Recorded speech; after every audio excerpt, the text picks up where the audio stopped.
The gentleman from Texas, Mr. Cuellar, is recognized for the amendment. The gentleman has an amendment at the desk. Gentleman, Mr. Chairman, I ask that we dispense with a reading. without objection, the reading of the amendment is dispensed with, and the gentleman's recognized for remarks on his amendment. Mr. Chairman, I have an amendment that deals with efficiency, competition, performance, and contract management requirements. It has members and chairman and ranking member 4 parts. First part deals with performance and regulatory efficiency reviews.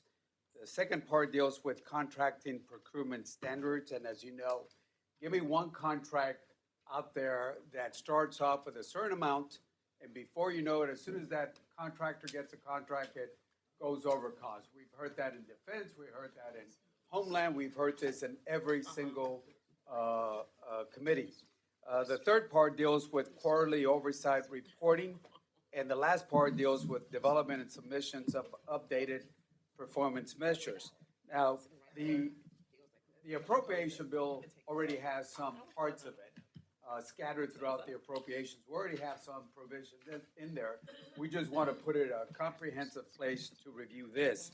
And it's also under the law that we passed in 2010, the Government Performance and Results Modernization, that calls for Congress and the appropriations to take certain steps. 4 things. 1, measure what matters so we can do what works. In other words, we can't manage what we can measure. This amendment ensures that the VA and the other departments aren't flying blind by requiring outcome-based reviews, cutting outdated red tape. We give the people to do the job better, faster, and more efficiently, and therefore more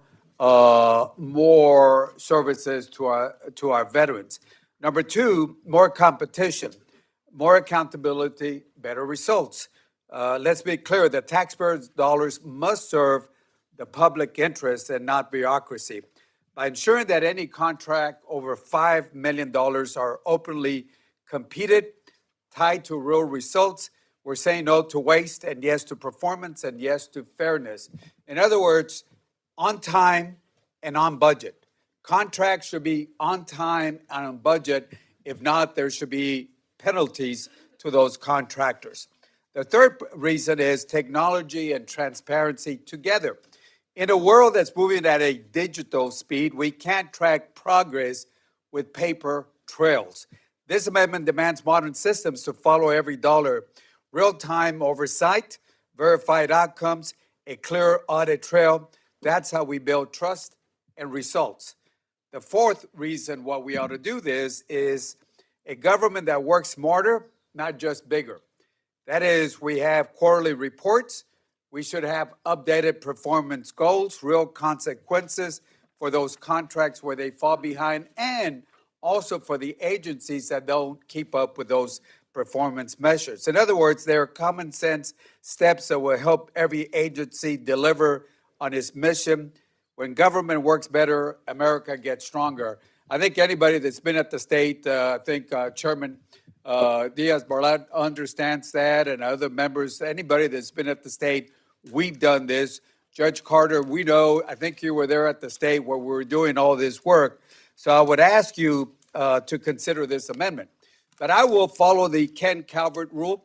That is, keep it short, withdraw, don't ask for a recorded vote. And I would ask the chairman and the ranking member to please consider this if we do get to a conference committee. So with that, I will withdraw at the proper time.